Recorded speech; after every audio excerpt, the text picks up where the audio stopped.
CVS Part 1, Case 17, which is a continuation of Case 16. A 67-year-old man with long-standing uncontrolled hypertension was initially found 10 years ago to have concentric left ventricular hypertrophy with preserved EF and impaired relaxation on echocardiography. At that time, he had exertional dyspnea and mild ankle swelling but no evidence of systolic dysfunction.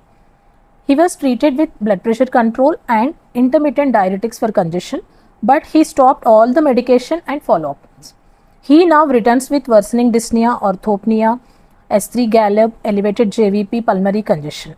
Repeat echo shows a dilated left ventricle with severe global hypokinesis and moderate functional MR with LVEF 26%. The clinical picture is now consistent with HFrEF. Which of the following is the most appropriate explanation for the change in treatment approach from early stage to the current stage? Option A. Earlier disease was HFpEF, so treatment focused on BP control and diuretics. Now that he has HFrEF, treatment should shift to full GDMT with ARNI, ACE inhibitors, ARBs, beta blockers, MRA and SGLT2 inhibitors.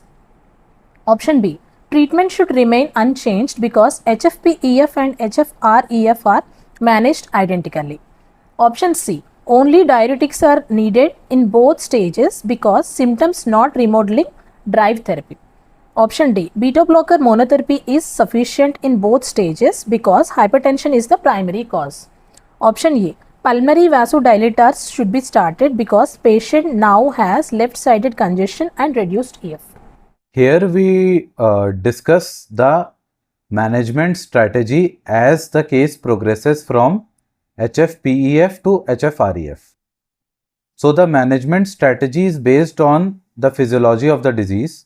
In HFpEF, the physiology starts from the stiff and non-compliant left ventricle leading to increased left ventricular filling pressures, hence in turn cardiopulmonary congestion. So, in this case, the management has four pillars. First pillar starts with SGLT2 inhibitors, which is a disease modifying agent which reverses the condition of HFpEF. The second pillar is ACE inhibitor, ARBs and ARNIs, which are only used if indicated to reduce the filling pressures.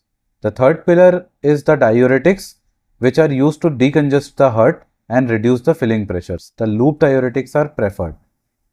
The fourth pillar is the MRAs like spironolactone and eplerenone, which is used for its antifibrotic benefit. Now coming to the comorbidity management, which is an important part in the HFpEF management. The comorbidities like type 2 diabetes mellitus, obesity, chronic kidney disease, sleep apneas and obstructive sleep apneas and other conditions are to be managed strictly to reverse the condition of HFpEF. Now the goal of the therapy is to reduce hospitalization, reduce the filling pressures, improve the quality of life and manage the comorbidities. Now coming to the management strategy for HFrEF. Now in HFrEF, the driver is the adverse remodeling leading to eccentric dilatation and systolic failure. Now to manage this adverse remodeling, we need to manage the persistent elevated blood pressure. So here also 4 pillars of strategy is used. The first pillar is the ARNIs if ACE inhibitors and ARBs are not well tolerated by the patient. So the ARNIs like sacubitril and valsartan helps in reducing the blood pressure and hence inhibiting the adverse remodeling of disease. The second pillar is the beta blockers like carvedilol, bisoprolol and metoprolol.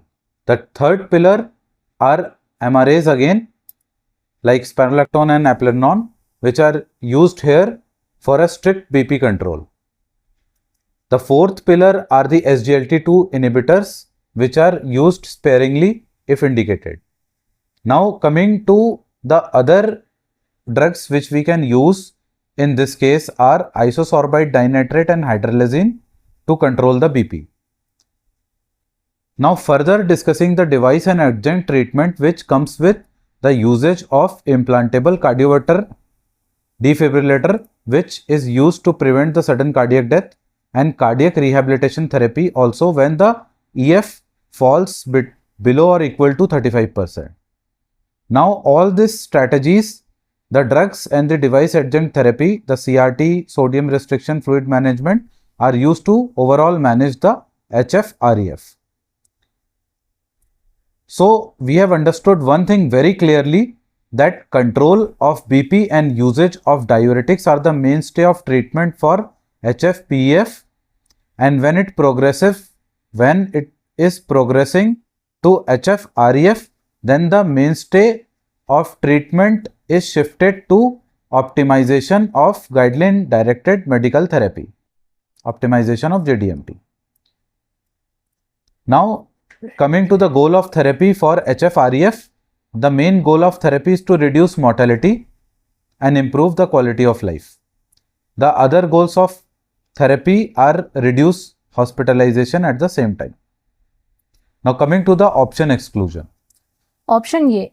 Earlier disease was HFpEF, so treatment focused on blood pressure control and diuretics. Now that has now the HFrEF treatment should shift to full guideline directed medical therapy with ARNI, ACE inhibitors, ARBs, beta blockers, MRA and SGLT2 inhibitors. As discussed, this is the correct option. Option B. Treatment should remain unchanged because HFpEF and HFrEF are managed identically. This is a grossly wrong statement because we have already discussed that the treatment is not identical, it's totally different. Option C. Only diuretics are needed in both stages because symptoms not remodeling drive therapy.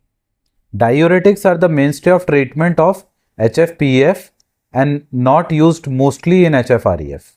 Option D. Beta blocker monotherapy is sufficient in both stages because hypertension is the primary cause. This is again a wrong statement as beta blocker monotherapy is not going to solve the problem. Option E. Pulmonary vasodilators should be started because the patient now has left-sided congestion and reduced EF. Yes. So pulmonary vasodilators are only to be started when there is pulmonary vascular remodeling leading to right heart failure. So this is again a wrong statement.